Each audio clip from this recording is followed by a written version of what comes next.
Brother Paul. This is by David Binkerstock from Heidelberg College in South Africa. Paul was 7 years older than I was. The name of the story is My Older Brother Paul.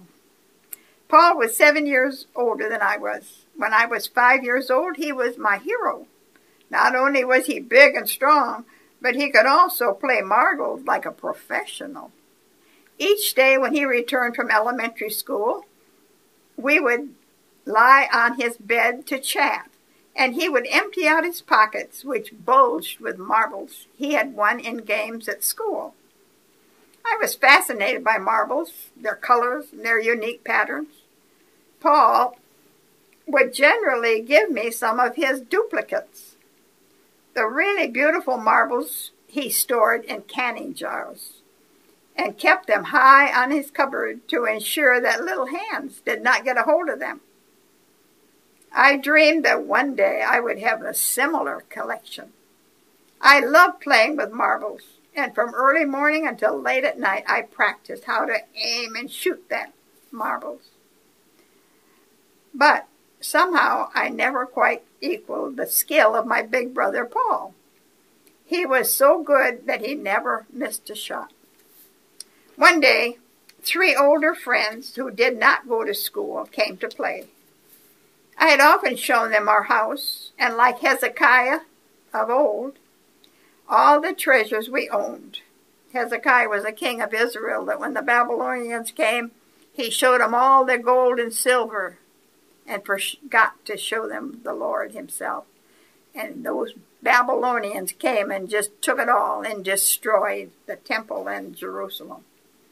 So he showed, just like Hezekiah of old, all the treasures we owned, which included all my toys and, of course, Paul's bottles of marbles, which made them green with envy.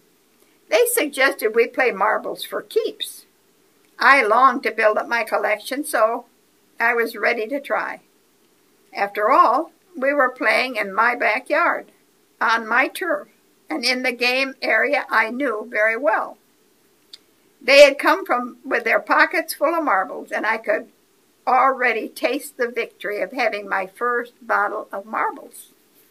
The game started, and pretty soon I found myself without marbles. They had beaten me soundly. They suggested that I borrow a few marbles from Paul's collection. I reasoned that my game had improved, and that if I had just a few more marbles, then maybe I could win back the ones I had lost. I went to Paul's room, put the chair on the table next to the cupboard, and found that by climbing onto the chair, I could just reach his bottle of marbles.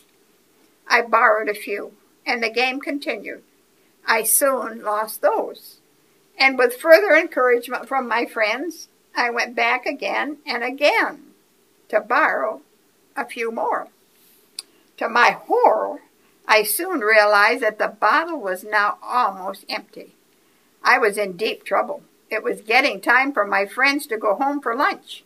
So I decided to barter my train set in exchange for some marbles. But I discovered that young boys can be hard bargainers. I got some marbles, but they only half filled the bottle. Soon after lunch, Paul arrived home from school on his bicycle. He shouted hello, but got no answer. I thought the best place to be was in the bathroom. Paul went to his bed as usual and emptied his marble-filled pockets. He looked up and, to his horror, discovered that one precious bottle was only half full. When I heard him call again, I knew I was in trouble. I came out and confessed, and he was very cross. I said I was sorry, and amid my sobs told him the whole story. Paul listened and said, "Come, let's go and play marbles with your friends."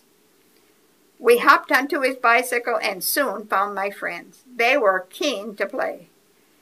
In wonder and admiration, I watched as my brother Paul with superb skill, won back all his marbles, all my marbles, and all the marbles my friends possessed. Then, by staking sometimes 3 times more marbles than they did, he tempted them to continue to play and bargained back my train set. We finally left for home, well rewarded for an afternoon's hard play.